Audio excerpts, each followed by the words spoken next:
Chair, I would like to introduce Michael Sanders. Welcome, Mr. Sanders. Hear me? Right. Year's gone quick, hasn't it? Sorry, Mike, the microphone volumes are just a bit low. If we can increase those. Sorry, we'll just get that right so I can hear you clearly. Thank you. You can hear me now? Okay. It's been a year. You'll be pleased to know over that year, I now care for banks. Genuinely. Since the last AGM, I became a great-grandfather. Congratulations. Yes, looking at the vintage of the meeting, there's probably a few hanging around. What they did, they called my grandson Banks. That's cynical, I thought. Yes, they teed up with cash, but they thought that was going out, so they stuck with banks. Just a quick comment, scams. You need to call them digital scams. You're giving analogue scams a bad name. And AI, you talk about AI being a good thing, but what happens when you put AI up against AI? Equal versus equal. I can see issues there.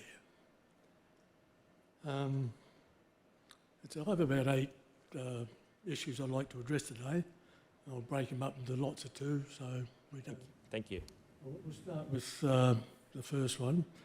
I listen to words like customer focus, empathetic, principles, support, care, courage, commitment.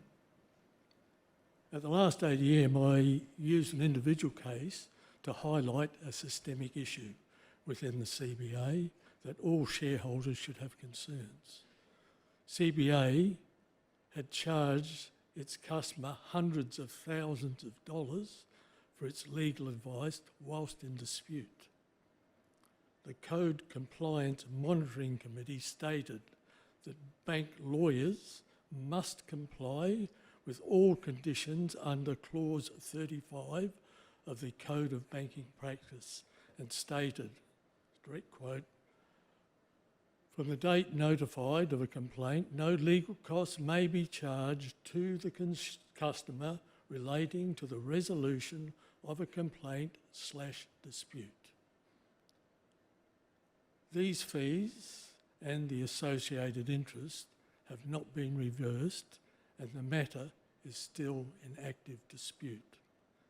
The lawyers representing CBA are a particularly nasty national firm called Clayton Utz, and your customer is a self-litigant. There is no equality of arms, and there is a fundamental breach of your model litigant principles as well." Excuse me, I've had cancer of the throat, I'm very dry, and I've been going since 1 o'clock this morning. The matter has been ongoing for some 13 years. And since the last AGM, your self-litigant customer's condition has deteriorated to a point where he had open heart surgery, such as the stress.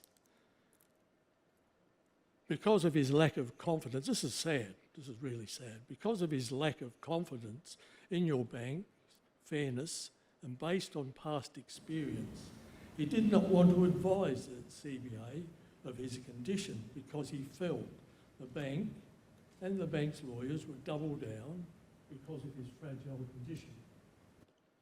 Is the mic still going? Yes, yes. And there's some water behind you if you'd like a glass of water, Mr. Sanderson. Can the bank point out which of its model litigant principles have not been breached? Make it easy for you. Can the bank explain to the shareholders the value of engaging nasty lawyers that are obviously incompetent, overpaid, and have no interest in the administration of justice? Are the lawyers simply drawing out the process and treating the bank and the shareholders as a cash cow? There's water behind you, Mr. Sanderson, if you need. Yeah. So thank you for your question, and we appreciate the time you've taken to travel here and to ask the question.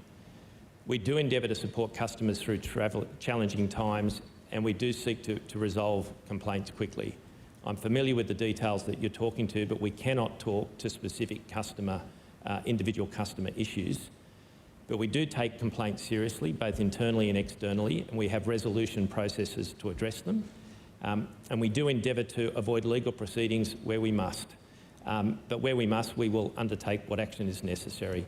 But I can't talk to the specific issues other than to know that they have been well discussed between the customer you talk with and the bank, and I will leave it there. I was using that as an example. That is not the only example. If you want more, I can give you more, but I'm sure you don't. But as I said, it is a practice that breaches your model litigant principles. You know, it's an issue. But I'll leave it there. And I just clarify, Mr. Sanderson, we will disagree. We do believe that we're adhering absolutely to our model litigant principles.